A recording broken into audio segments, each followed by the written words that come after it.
En la boda de mi hermana, sonrió con aire de superioridad y me presentó a su jefe. Este es la vergüenza de nuestra familia. Mis padres se rieron. El jefe de ella permaneció en silencio, observándolos. La tensión se apoderó de la sala. Entonces él sonrió y dijo: interesante porque estás despedida. Las uñas de Vanessa se clavaron en mi antebrazo mientras me arrastraba por el piso de mármol del salón de baile del Hotel Grand Meridian. Su vestido de novia costó $18,000. Lo sabía porque yo había negociado el precio final para bajarlo de $22,000. Su sonrisa era demasiado amplia, demasiado afilada, el tipo de expresión que significaba que alguien estaba a punto de sangrar. «Señor Harrington», gritó ella. Su voz atravesó al cuarteto de jazz y el parloteo avivado por el champán. «Necesito absolutamente que conozca a alguien muy especial». Las conversaciones a nuestro alrededor se detuvieron bruscamente. Las cabezas se giraron. Sentí un hueco en el estómago. Richard Harrington tenía 53 años, vicepresidente de operaciones en Caldwell Financial Group. Vestía un traje Tom Ford color carbón que probablemente costaba más que mi renta mensual. Había volado desde Boston específicamente para la boda de Vanessa. Ella había sido su asistente ejecutiva durante 2 años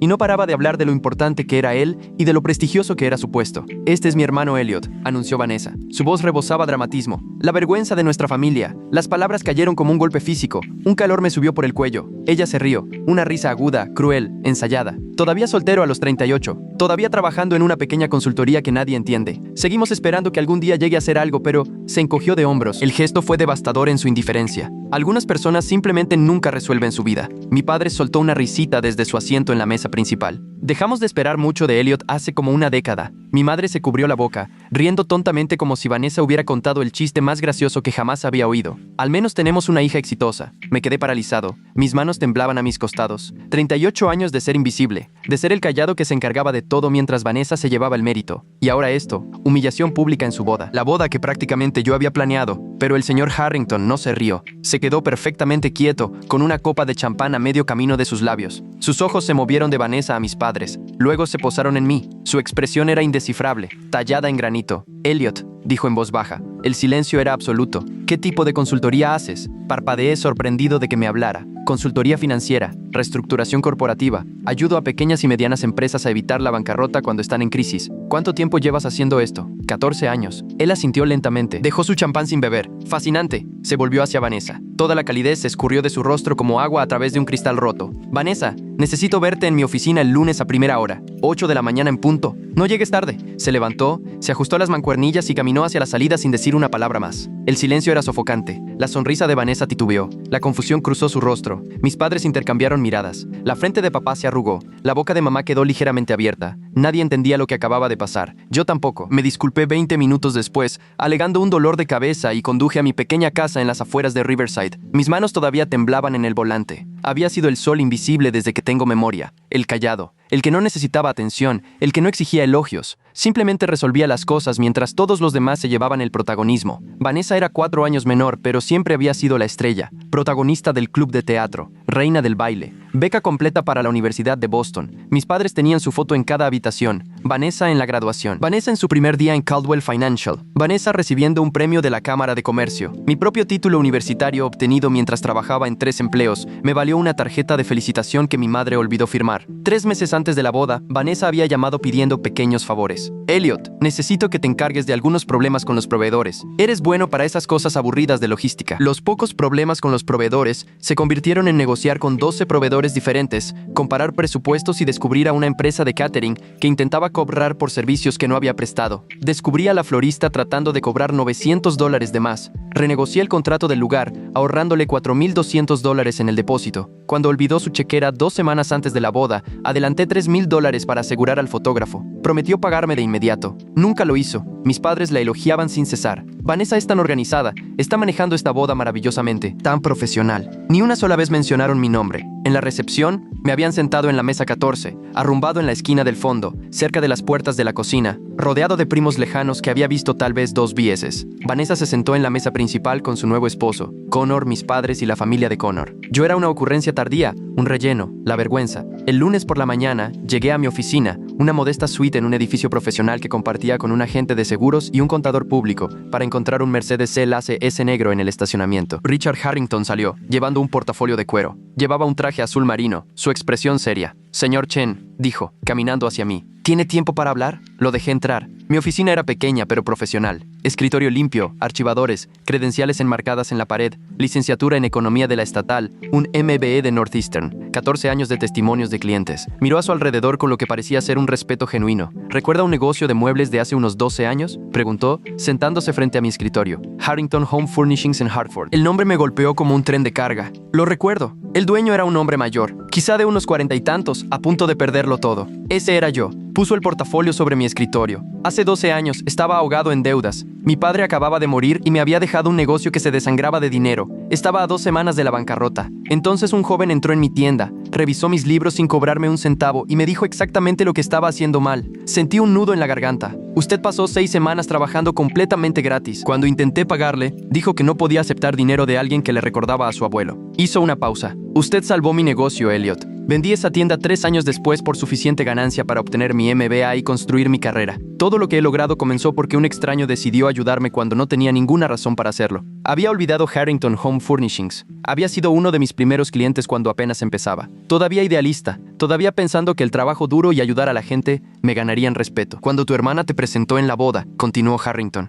Cuando te llamó la vergüenza de la familia, reconocí tu nombre de inmediato. Elliot Chen, el hombre que me salvó la vida. Abrió el portafolio. No despedí a Vanessa por lo que dijo el sábado por la noche. Llevo 8 meses investigándola. Ha estado falsificando informes de gastos, atribuyéndose el mérito del trabajo realizado por Asociados Junior, usando el correo electrónico de la empresa para transacciones personales cuestionables. La boda solo confirmó algo que ya sospechaba sobre su carácter. Extendió documentos sobre mi escritorio, hojas de cálculo, impresiones de correos electrónicos, secciones resaltadas que mostraban discrepancias en las horas reportadas, reuniones con clientes falsificadas, gastos cargados a la empresa por artículos personales. Sharon Vega, con 22 años en contabilidad forense corporativa, descubrió el patrón hace 6 meses, dijo Harrington. Vanessa afirmó haber negociado un contrato con Patterson Industries. El contrato fue en realidad negociado por Daniel Kim, un analista junior. Vanessa agregó su nombre a la documentación final y se llevó la comisión de $47,000. Me quedé mirando los papeles. Hay más. Ha estado cargando gastos personales como costos de negocio, membresías de gimnasio, ropa,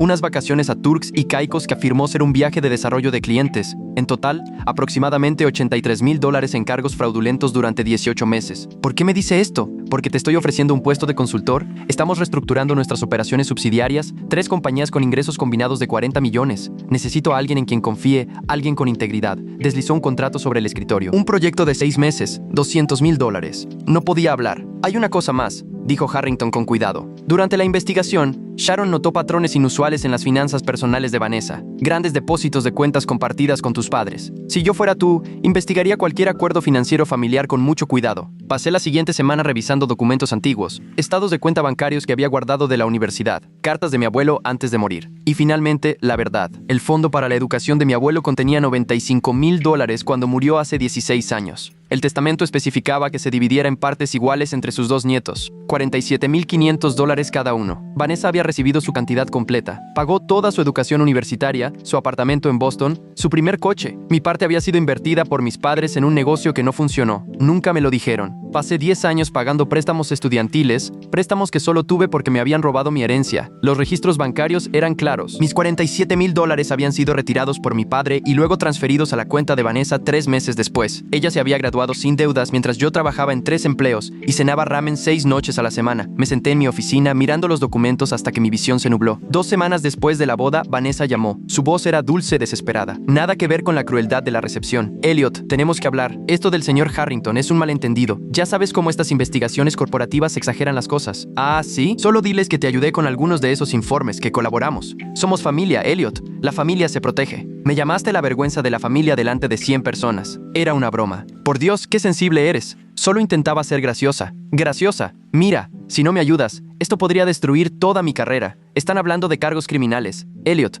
podría ir a la cárcel. Cometiste fraude, Vanessa, porque estaba bajo mucha presión. ¿Tienes idea de lo estresante que es mi trabajo? Cometí errores. Eso es todo, errores. Pero si les dices que trabajamos juntos, no voy a mentir por ti. Me la debes. Su voz se volvió cortante. La máscara se resquebrajó. Te dejé ser parte de mi boda. Te presenté a gente importante. Me la debes. Le colgué. 3 días después, Richard Harrington me llamó a una sala de conferencias en la oficina regional de Caldwell Financial Group. Estaba acompañado por Sharon Vega, de unos 50 y tantos años, cabello plateado, ojos agudos detrás de gafas de diseñador, y Mark Marcus Reeves, el director de asuntos legales de la compañía, de unos 40 y tantos, con la expresión cansada de alguien que había visto demasiados casos como este. Encontramos algo más, dijo Sharon deslizando una carpeta sobre la mesa de conferencias. Durante la auditoría forense descubrimos correos electrónicos en la carpeta de enviados de Vanessa que parecían provenir de tu dirección de correo electrónico. Se me revolvió el estómago. Son falsos, dijo Marcus de inmediato. Creados para que pareciera que le estabas aconsejando sobre cómo manipular los informes de gastos y la documentación de los clientes. Te estaba tendiendo una trampa para hacerte pasar por cómplice. Sharon abrió su laptop y me mostró los correos. Tenían mi nombre, una dirección de correo electrónico similar a la mía, pero con un dominio ligeramente diferente. El contenido era condenatorio, instrucciones detalladas sobre cómo falsificar informes, cómo atribuirse el mérito del trabajo de otros. Los metadatos cuentan la verdadera historia, continuó Sharon. Cada uno de estos correos fue creado desde la computadora del trabajo de Vanessa. La dirección IP se remonta a su escritorio. Las marcas de tiempo muestran que todos fueron creados en una ventana de 3 horas el martes pasado por la noche, después de que supo que estábamos investigando. Intentó incriminarte, dijo Marcus.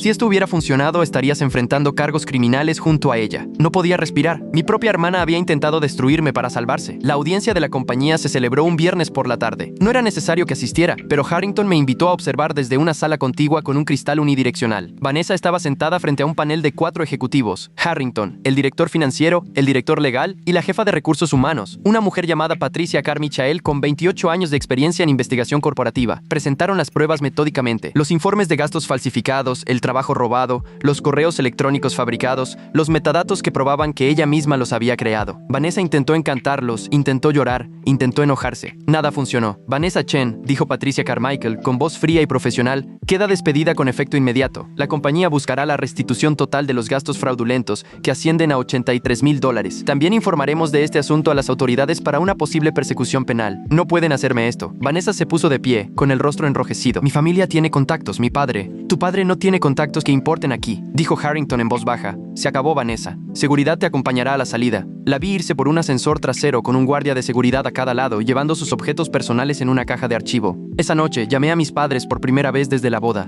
Elliot, la voz de mamá era alegre, ajena a todo. Justo estábamos hablando de ti. ¿Te enteraste de lo de la pobre Vanessa? Está pasando por algo difícil en el trabajo. Le dije que quizá podrías ayudarla a encontrar un nuevo trabajo. Sé lo del fondo para la educación del abuelo. Silencio. Sé que tomaron mis $47,000 y se los dieron a Vanessa. Tengo los registros bancarios. Tengo los recibos de transferencia. Lo sé todo. Más silencio. Luego la voz de mi padre a la defensiva. Ese dinero se invirtió. Fue robado. Robaron mi herencia y se la dieron a su hija favorita. Mientras yo trabajaba en 3 empleos y comía ramen, ella vivía en un apartamento de lujo con mi dinero. Vanessa necesitaba oportunidades, dijo mamá con voz débil. Tenía tanto potencial y yo no tenía nada. ¿No tenía potencial? Yo solo era la vergüenza. Íbamos a devolvértelo, dijo papá. Con el tiempo, cuando las cosas estuvieran mejor. 16 años. Tuvieron 16 años. En lugar de eso se rieron cuando ella me humilló en su boda. Una boda que yo planeé por la que pagué $3,000. Colgué antes de que pudieran responder. 4 semanas después de la boda, la familia celebró una cena en casa de mi tía Margaret. Estuve a punto de no ir, pero tía Margaret me había llamado personalmente. Por favor, ven, había dicho. Es importante. Confía en mí. Entré y encontré a toda la familia reunida. Tíos, tías, primos. Mis padres sentados rígidamente en un extremo de la mesa. Vanessa no estaba allí, tampoco Connor. Tía Margaret se puso de pie en la cabecera de la mesa. 72 años, con acero en la columna. Los invité a todos aquí esta noche porque tengo algo que decir, anunció. Durante 38 años he visto a esta familia tratar a Elliot como si no existiera, como si no importara. Ya me cansé de guardar silencio. Mi padre empezó a interrumpir. Ella levantó una mano. Siéntate, Thomas. Vas a escuchar por una vez. Se dirigió a la sala. Déjenme hablarles del sobrino que todos ustedes han ignorado. Hace 10 años me diagnosticaron cáncer de mama. El tratamiento costaba más de lo que tenía. Iba a vender mi casa. Elliot pagó mis facturas médicas de forma anónima, $11,000. No descubrí que fue él hasta 3 años después. El rostro de mi madre se puso pálido. Cuando el hijo de Thomas y Patricia, Daniel, necesitó ayuda para solicitar ingreso a las universidades, quien pasó horas ayudándole a escribir ensayos, a prepararse para los exámenes, a navegar la ayuda financiera. Elliot. Daniel obtuvo una beca completa. Ni una sola vez ninguno de ustedes reconoció la ayuda de Elliot. Sacó documentos, correos electrónicos, impresos, cartas. Cuando Thomas y Patricia perdieron sus trabajos durante la recesión de 2009, ¿quién fue su aval para el préstamo del coche para que pudieran ir a las entrevistas de trabajo? Elliot. Cuando su hipoteca estaba a punto de entrar en impago, ¿quién les dio $8,000 sin intereses? Elliot. Mis padres miraron la mesa. Este es el hombre al que llamaron la vergüenza de la familia, dijo tía Margaret, con la voz quebrada. El hombre que ha estado salvándolos a todos en silencio durante décadas, mientras ustedes elogiaban a Vanessa, quien resulta ser una criminal. La sala quedó en silencio. Quizá, dijo tía Margaret en voz baja, es hora de que miren bien quién importa de verdad en esta familia. Vanessa apareció en mi oficina 6 semanas después del despido. Parecía agotada, con el pelo sin lavar, la ropa arrugada y los ojos rojos de llorar. ¿Puedo pasar?, preguntó. La dejé sentarse. No le ofrecí café. He estado yendo a terapia, dijo en voz baja, 2 veces por semana. Mi terapeuta, la doctora Lisa Pemberton, lleva 20 años ejerciendo. Me pidió que escribiera cada vez que me ayudaste, cada vez que estuviste ahí, y yo me atribuí el mérito o te ignoré o... Sacó un cuaderno. Páginas y páginas de escritura a mano. Llegué a la página 43 y ya no pude escribir más. 43 páginas de veces que apareciste por mí y te traté como si no fueras nada. Las lágrimas corrían por su rostro. Siempre pensé que eras débil porque nunca te defendías, porque simplemente lo aceptabas. Pero no eras débil. Eras más fuerte que cualquiera de nosotros. Eras mejor que nosotros. Y yo lo destruí todo tratando de ser alguien que creía que importaba, cuando tú eras el único que realmente lo hacía. Se levantó. No te pido perdón. No lo merezco. Solo quería que supieras que por fin te veo. Realmente te veo. Y lo siento, Elliot, por todo. Se fue antes de que pudiera responder. Mis padres me invitaron a cenar 8 semanas después de la boda. Solo nosotros 3 en su casa. Estuve a punto de decir que no, pero algo en la voz de mi padre por teléfono, algo quebrado, me hizo aceptar. Habían quitado la mayoría de las fotos de Vanessa. La casa se veía diferente, más pequeña. He estado pensando en tu abuelo, dijo papá con las manos temblorosas mientras servía café. Lo orgulloso que estaba cuando te graduaste de la universidad. Me dijo que le recordabas a él. Trabajador, honesto, fuerte. Lo ignoré, continuó papá. Le dije que Vanessa era la que tenía verdadera ambición. Estaba tan centrado en sus logros que me olvidé de ver los tuyos. Mamá extendió la mano sobre la mesa. No tomé su mano. Pensé que eras lo suficientemente fuerte como para no necesitarnos, dijo, con lágrimas corriendo por su rostro. Nunca te quejaste, nunca pediste ayuda.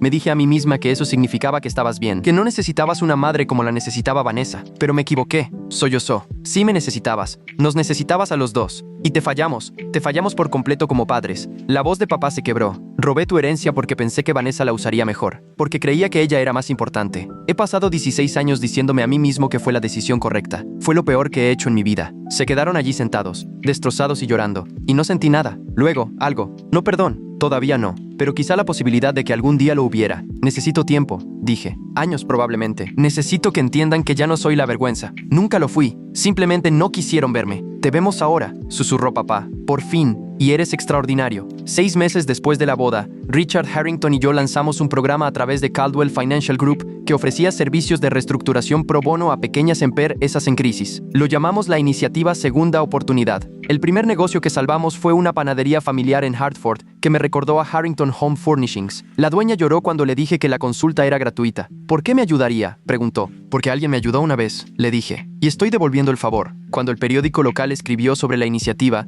mis padres me enviaron el artículo con una nota. Orgullosos de ti, por fin. Lo puse en un cajón, no porque necesitara su aprobación, sino porque ya no dependía de ella. 3 meses después, Vanessa me envió una tarjeta. Había aceptado un trabajo como contadora junior en una pequeña empresa, ganando una cuarta parte de lo que ganaba antes. La tarjeta era sencilla. Tú nunca fuiste la vergüenza. Lo éramos nosotros. Gracias por mostrarme lo que es la integridad. Vi. Puse esa tarjeta en mi escritorio. No porque la hubiera perdonado. Todavía no. Sino porque por primera vez ella por fin me había visto. Y quizá, con el tiempo, eso sería suficiente.